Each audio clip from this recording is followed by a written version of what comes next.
Historiador mexicano contradice la versión de Andrés Manuel López Obrador sobre la conquista de México. Bueno, chicos, pues seguimos en el canal con el tema de historia. Cualquier tema que queráis que veamos en el canal, por favor, dejadme el link en comentarios, ¿de acuerdo? Ya que no sirvió la opinión de Zunzunegui, pues vamos a ver otro historiador mexicano, ¿de acuerdo?, que contradice la versión de Andrés Manuel López Obrador sobre la conquista que hubo en México, ¿de acuerdo? Sé que estos temas son muy controversiales, sí que es verdad que simplemente son para mentes abiertas, mentes que realmente saben, estudian, no se quedan con lo que le enseñaron en la escuela, en fin. Es un tema muy delicado, pero sí que a mí me gusta verlo. Entonces, como me gusta verlo, no quiere decir que a vosotros os tenga que gustar, pero sí que es cierto que me gusta informar. Algo debo de tener que me atrae. Entonces, una de las cosas que puede ser es la historia que nos une, la historia que nos ha hecho ese mestizaje precioso que somos a día de hoy. Venimos de conquistadores y con ello no estoy hablando de españoles, estoy hablando de tlaxcaltecas, totonacas, purépechas, todos esos fueron héroes, señores, fueron héroes, fueron conquistadores, porque estaban hasta la madre de los mexicas. Y quien eso no lo entienda, pues bueno, poneros un poquito también, pues a estudiar, a mirar otras fuentes y demás para que os deis cuenta, ¿de acuerdo? Sé que es difícil porque esto os lo llevan inculcando desde la escuela y lo puedo llegar a entender, ¿vale? O sea, no quiero hacer cambiar de idea a nadie, pero sí que es verdad que me gusta informaros. Luego ya, que os lo creáis o no, pues bueno, eso ya es otro cantar, ¿de acuerdo? Venga, vamos a empezar con el vídeo, que me parece muy interesante. Vamos a verlo. ¿Por qué o cómo deberíamos denominar esta fecha, Federico? Es decir,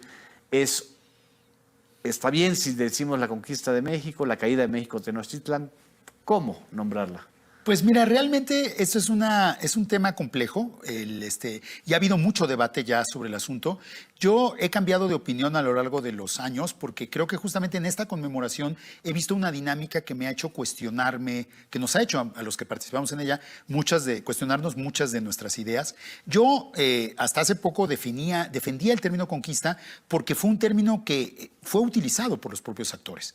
O sea, tanto los españoles, Hernán Cortés, Bernal Díaz del Castillo escribe el libro La conquista de la Nueva España, la verdadera historia de la conquista de la Nueva España. O sea, era un término de la época. Y también los tlaxcaltecas, los texcocanos, la gente de Huaquechula, todos los aliados que realmente fueron los que conquistaron México y Tenochtitlan, se llamaban a sí mismos conquistadores. Entonces, históricamente el término conquista es un término exacto porque era el término de la época y porque explicaba lo que ellos pensaban que habían hecho. Sin embargo, creo que lo que me ha quedado más claro en los últimos, en este debate, es que el término conquista no solo tiene ese contenido del siglo XVI, que es históricamente exacto, sino que ha ido adquiriendo a lo largo de los años otros contenidos. Es un concepto como, por ejemplo, democracia, ¿no? Nadie puede decir que tiene una definición definitiva de democracia y si nos sentamos a definir qué es democracia, nos vamos a pasar 10 horas debatiendo y no vamos a llegar a un acuerdo. Sí, es dinámico. Y es un concepto histórico. Los conceptos históricos cambian con el tiempo, van adquiriendo significados, van cambiando de contextos y por lo tanto de sentido. Y cada vez estoy más convencido que el término conquista en el siglo XIX, XX y XXI, es decir, ya en el periodo moderno, sí es muy problemático. Porque básicamente lo que ha sucedido es que hemos construido una idea de la conquista que no es la de la conquista del siglo XVI, sino que es nuestra idea. Y esa idea de la conquista se me hace que es fundamentalmente equivocada. ¿Cuál es? La idea de la conquista que creo que se asocia con el término conquista ahora, y creo que, por ejemplo, es lo que han criticado muchos de la gente que está en contra de ese término, es la idea de que fue un avasallamiento total de los indígenas. Eso no es cierto, ni en el siglo XVI ni ahora, ¿no? Entonces, hablar de conquista como que el fin del mundo indígena me parece equivocado. Y luego yo veo que como que es muy fácil, empiezas a hablar de conquista y estás hablando de 1519 a 1521, es decir, de los sucesos de la guerra por Tenochtitlan, no sé qué, y luego empiezas a hablar de la evangelización, de la cristianización que vino 3 décadas después, y luego empiezas a hablar del capitalismo que llegó después, y luego empiezas a hablar de otras cosas que son mucho más amplias. Y entonces, cuando un término no es preciso, porque, o sea, mucha gente que utiliza el término conquista en realidad no está hablando de esa guerra, sino está hablando de una cosa mucho más amplia. Exactamente. O sea, lo que yo he podido notar en comentarios es que creo que las fechas no las tenéis muy ordenadas, ¿vale? Porque evidentemente todo transcurrió en 200 años, ¿vale? 200 o 300 años, 200, pero sí que es verdad que pues no fue toda la conquista en 200 años, ¿vale? Hubieron pues diferentes cosas que pasaron a lo largo de esos 200 años. Que no O puede hablar de necesariamente... los 300 años del virreinato. Exactamente, ¿no? O inclusive, sí, exactamente, o de la relación entre la cultura occidental y las culturas indígenas, que es una relación que tiene 500 años, ¿no? Exacto. Y entonces creo que ahí sí ya es equívoco el término conquista. Exacto. Y luego, por otro lado, lo que sí claramente ya no se sostiene es la idea de la conquista española de México, que es un poco el complemento de ese concepto de conquista que tenemos, ¿no? Uno, porque no fue una conquista española, porque el 99% de los combatientes que finalmente tomaron México Tenochtitlan hace 500 años Sí. eran indígenas. Y sí que es verdad, tiene toda la razón. Y ahora diréis, sí, pero ¿a qué precio? Porque hubo matanzas, porque si no los mataban, si no se aliaban con los castellanos, porque no sé qué, porque no sé cuántas. Señores, no fue así. La mayoría de los pueblos estaban sometidos a los mexicas. La mayoría de los pueblos pagaban tributo a los mexicas. Entonces estaban hasta la madre. Y lo único que hacían los mexicas eran destrozar familias de esos pueblos. ¿Cómo? Agarrando a gente de familias. Por ejemplo, al padre del vecino, al hijo del otro lado de la casa, al padre del de allá, al que trabajaba en la panadería, al que trabajaba en la... O sea, si los mexicas se hubieran cargado a mi familia, yo me alío con los castellanos para cargarme a los mexicas. Literal. Porque se estaban cargando a mi familia. ¿Vale? Se estaban cargando a mi familia. O sea, y está bien dicho que todos esos nativos, todos esos pueblos eran héroes y eran conquistadores, ¿vale? Por eso siempre digo que venimos de conquistadores, porque realmente no solo fueron los castellanos los conquistadores. El 99% de las personas eran pueblos sometidos por los mexicas. Y los españoles no eran más del 1% de ese ejército. Entonces, ¿por qué le atribuimos al 1% todo lo que hicieron el 99%? Bueno, porque es mucho más sencillo explicar en la escuela que los malos fueron los que vinieron de fuera. ¿Sabes? Eso es mucho más sencillo explicarlo. Entonces, claro, o sea, ¿hasta qué punto sabemos de historia? Porque cuando nosotros estudiamos en la escuela historia, nos dicen, vinieron a saquearnos, a robarnos, a violar, se robaron el oro y toda la movida. Señores, ¿qué conquistador hace el primer hospital en México? ¿Qué conquistador hace escuelas? ¿Qué conquistador hace carreteras, acueductos? En fin. O sea, Cortés lo que pretendía era integrarse con la sociedad. Integrarse con los nativos, con esos pueblos indígenas. No con los mexicas, porque se cargaron a un chingo de gente. O sea, 20.000 personas al año. Y eso cuando no había alguna fiesta, que se cargaban el doble.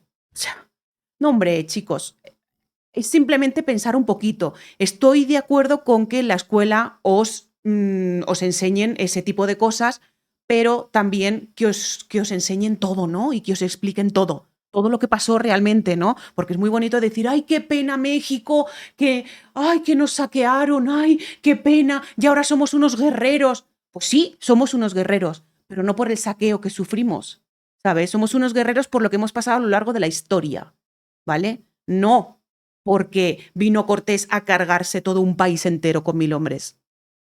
Somos, vamos, unos guerreros total y unos conquistadores brutales.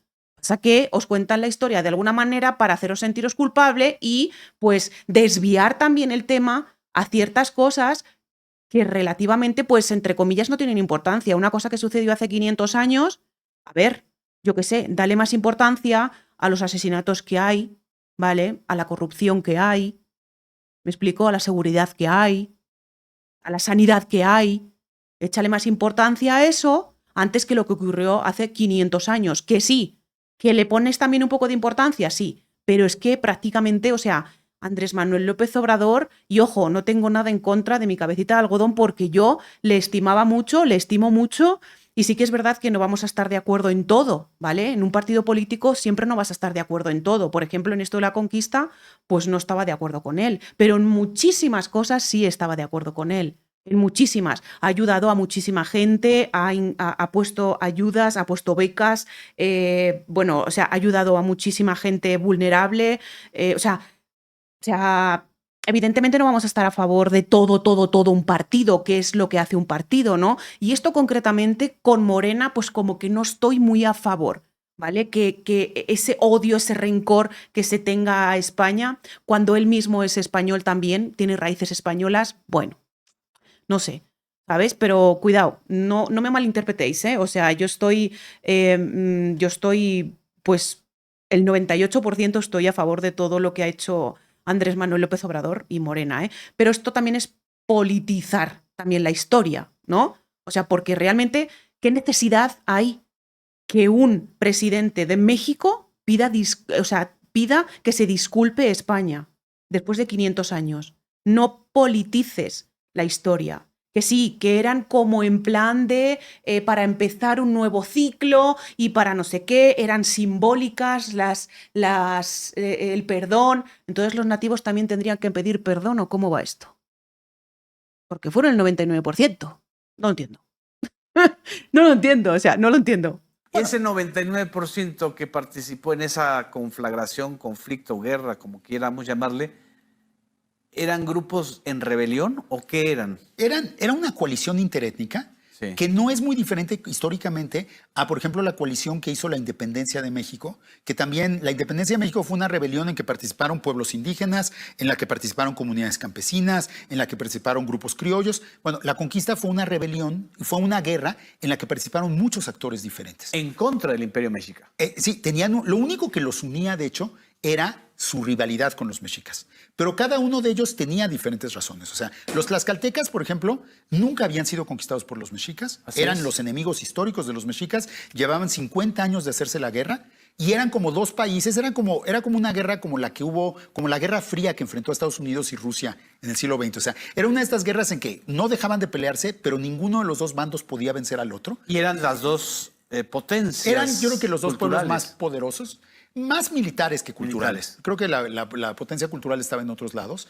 Y entonces los tlaxcaltecas básicamente cuando llegan los españoles ven que la fuerza de los españoles puede ser la fuerza que inclina el fiel de la balanza y se lanzan contra los mexicas pues, para deshacerse de esta rivalidad geopolítica que por otro lado a ellos no les convenía porque Tlaxcala sí llevaba la parte perdedora. Claro. No era suficiente, los mexicas no eran suficientemente fuertes para conquistar a Tlaxcala, pero sí eran suficientemente fuertes para fastidiarla sin parar. Y entonces pues, Tlaxcala se dejó que se dejaran de fastidiarla, ¿no? Entonces, si no es una conquista española, ¿qué fue? Entonces, bueno, en el caso de Tlaxcala sería la continuación de una guerra. Exacto. En el caso de los chalcas, por ejemplo, que fueron otros de los aliados, ellos sí se rebelaron porque ellos eran vasallos de los mexicas y básicamente aprovecharon la llegada de los españoles para deshacerse de esa relación. O sea, para rebelar. Ellos sí, los chalcas, los huejotzingas, los de gente de Cholula, todos ellos eran vasallos de los mexicas y entonces se rebelaron contra los mexicas. Y luego los texcocanos, la gente de Texcoco era la principal aliada de México Tenochtitlan. Así es. Era el pueblo, era el segundo pueblo más poderoso del Valle de México después de los mexicas. Y yo creo que la ciudad de Texcoco, esa sí era un centro cultural, para que veas. El centro cultural del Valle de México probablemente fuera más la ciudad de Texcoco que la ciudad de México Tenochtitlan. Y los texcocanos básicamente lo que pasa es que su dinastía gobernante tenía dos facciones rivales. Una facción que era aliada de los mexicas y una facción que había sido desplazada del poder y que aprovechó la llegada de los españoles, uno, para sacar del poder a sus enemigos texcocanos, es decir, a la otra facción, y luego para aliarse con los españoles para derrotar a los mexicas. Ahí sí se podría decir que fueron traidores, porque eran los mejores aliados y dejaron de serlo. Claro. Los tlaxcaltecas no traicionaron a nadie porque nunca habían sido amigos de los mexicas. Así es. Y los pueblos rebeldes, pues no le debían lealtad a un grupo que los había sometido. Entonces, más bien, lo que tenemos es una coalición con intereses muy variados. Exacto. O sea, decir que los tlaxcaltecas atacaron a los mexicas porque los odiaban no es cierto. O sea, los atacaron porque eran rivales geopolíticos y los tlaxcaltecas tomaron la decisión política de que les convenía más aliarse con los españoles para derrotar a los mexicas y fue una decisión perfectamente racional y le fue muy bien a Tlaxcala. O sea, Bueno, eso que le fue muy bien a Tlaxcala, es cierto que ahora se ha quedado el estado más pequeñito que hay en México. Los castigaron, dijéramos así, de esas maneras, ¿no? Impidiendo que creciera más Tlaxcala por esto, ¿no? Por lo que está comentando. Porque, pues evidentemente, o sea, estaban hasta la madre. Estaban hasta la madre. Entonces, y Tlaxcala también, pues se quedó tan pequeñito porque supuestamente también fueron pues aliados de Cortés, como está explicando el historiador, y les castigaron así, no dejando crecer a Tlaxcala, ¿no? Eran como traidores, dijéramos, traidores, ¿no? Hay mucha gente que Tlaxcala lo ve como un pueblo traidor, o sea, y no fue así, es todo lo contrario. Tlaxcala contribuyó a que no mataran los mexicas a tu familia. Es así de simple. Contribuyó en eso, es así de simple. Como Tlaxcala, como, pues bueno, pues como los otomís, como los purépechas, como todo, o sea, un montón de pueblos sometidos por los mexicas. Y lo único que hicieron fue aliarse con Cortés para terminar con los sacrificios, con los tributos, con los sometimientos de los mexicas. Lo único que hicieron. Y si no, tú no estarías aquí. Así de simple. Tlaxcala se benefició inmensamente de esa Así decisión. es. Entonces, yo creo que si ya dejamos de pensar en la conquista española y empezamos a pensar en esta coalición multiétnica, en esta rebelión, vemos que es una cosa mucho más compleja, ¿no? Y luego, por otro lado, tampoco es de México, porque México no existía en el siglo XVI. Exacto. Exactamente. O sea, los españoles no conquistaron un país y tampoco realmente conquistaron un imperio, porque el imperio mexica realmente no era un imperio como nos lo imaginamos. Es decir, un gobierno que controlaba un territorio de una manera firme. Y os voy a decir más, los mexicas fueron los que tomaron Tenochtitlán, porque Tenochtitlán no era de los mexicas. Los mexicas fueron recorriendo partes de México hasta que por una divinidad de un dios le dijeron, quedaros aquí, en Tenochtitlán, ¿verdad? Quedaros aquí. Porque ellos no estaban allí tampoco, ¿sabes? O sea, Era más bien una coalición, era una coalición de diferentes señoríos que eran dominados por los mexicas y que se pasaron de bando y se pasaron con los españoles. Entonces, y no fue el país entero. O sea, el 13 de agosto de 1521, los vencedores dominaban el Valle de México, el Valle de Puebla y la costa de Veracruz. Así es. Quizá un poquito el Valle de Toluca y del Valle de Morelos, pero el resto del país no lo dominaban. Pero sí fue, digamos, la fecha que marca el dominio de Tenochtitlán, es decir, de la ciudad que estaba asentada en este territorio. Sí, desde luego. Y de hecho, pues 3 años después se funda la Ciudad de México y lo que había sido la capital del Imperio Mexica se convierte en la capital de la Nueva España. Pero luego después, entre 1522 y 1545, viene un periodo muy largo de lo que los historiadores ahora llamamos las guerras mesoamericanas, que son una serie de campañas en que otra vez 99% de indígenas y 1% de españoles conquistan Michoacán, conquistan Oaxaca, conquistan Chiapas, terminan de conquistar Veracruz, conquistan hacia el norte hasta Sinaloa, hacia Tamaulipas y llegan hasta Nicaragua. O sea, conquistan todo lo que sería esta zona, la Nueva España, que eso se convirtió en la Nueva España, que es una nueva entidad política. Así es. Y esa no es una conquista propiamente, yo ahí sí diría que fue una invasión de ciertos territorios y fue más bien, se creó un nuevo orden político, que es el orden político novohispano. Y ese orden político novohispano lo construyeron en primer lugar los indígenas. Claro. Y por eso durante el periodo colonial los indígenas no se consideran vencidos. O sea, la mayoría de los indígenas durante el periodo colonial no se consideran vencidos porque en realidad estaban del lado de los españoles. Ellos ganaron las guerras. Ellos conquistaron primero México, Tenochtitlan y luego todo lo demás. Y muchos de ellos se consideraban vencedores, ¿no? La idea de la visión de los vencidos es una idea inventada ya en el siglo XX. exacto. ¿Y por qué se inventa esa idea de que los indígenas fueron los vencidos? Es más, aquí traigo el libro clásico, ¿no? La visión de los vencidos, ¿no? Pues creo que la contraparte, la visión de los vencidos del doctor León Portilla, Sí, que fue un libro de 1957, que ya ya cumplió sus 70 años y que fue un libro importantísimo en la historia mexicana y es una de las obras cumbre de la historia mexicana del siglo XX. Sin embargo, justamente ahora ya está viendo sus años, ¿no? Ya está siendo muy cuestionado porque ¿cómo puedes hablar de la visión de los vencidos cuando la mayoría de los indígenas fueron vencedores? Y a mí el error más grave de este libro me parece que don Miguel León Portilla incluyó... La visión de los vencidos básicamente es la versión mexica de la conquista. Así es. Tomada del libro 12 del Códice Florentino y tomada de los Anales de Tlatelolco, fundamentalmente. Exacto. Entonces es una narrativa mexica y en ese sentido, la narrativa mexica sí es una visión de los vencidos porque los mexicas perdieron, sin lugar a dudas, ¿no? Así es, desde su punto de vista. Desde su punto de vista, sí. Pero León Portilla incluyó en este libro también las versiones tlaxcaltecas de la conquista. Y eso, a mi juicio, es un error que ya ahorita no se podría hacer. O sea, en su época eso se hacía y se aceptaba. Pero ahora, con lo que sabemos, porque ha cambiado mucho nuestro conocimiento de la conquista, ya no se puede decir eso. Los tlaxcaltecas fueron vencedores y no tienen nada que hacer en la visión de los vencidos. Entonces, yo creo que la idea de la visión de los vencidos es la contraparte de la idea de la conquista española. Exacto. Si creemos esta leyenda, que no es cierta, de que 500 españoles conquistaron a todos los indios, pues entonces todos los indios son vencidos.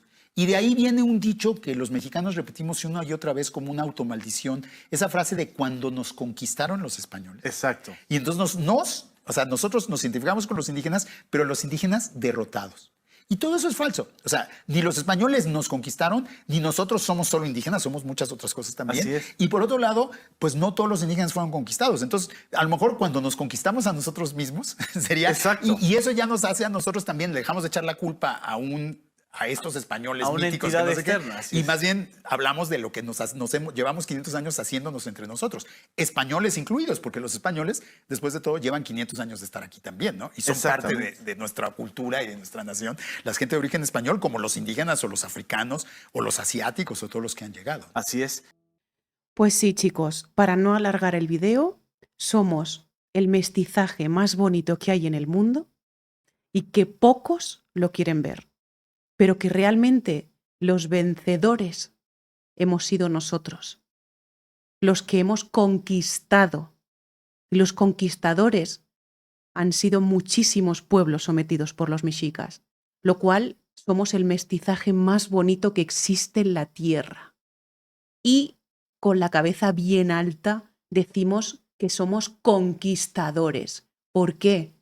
Porque dimos de baja a un pueblo que mataban a nuestras familias y que sometían a nuestras familias y que sacrificaban y que teníamos que pagar tributo a un pueblo que lo único que hacía era destruir familias. Así que somos lo que somos a día de hoy por lo que fuimos. Conquistadores, héroes y vencedores, no vencidos.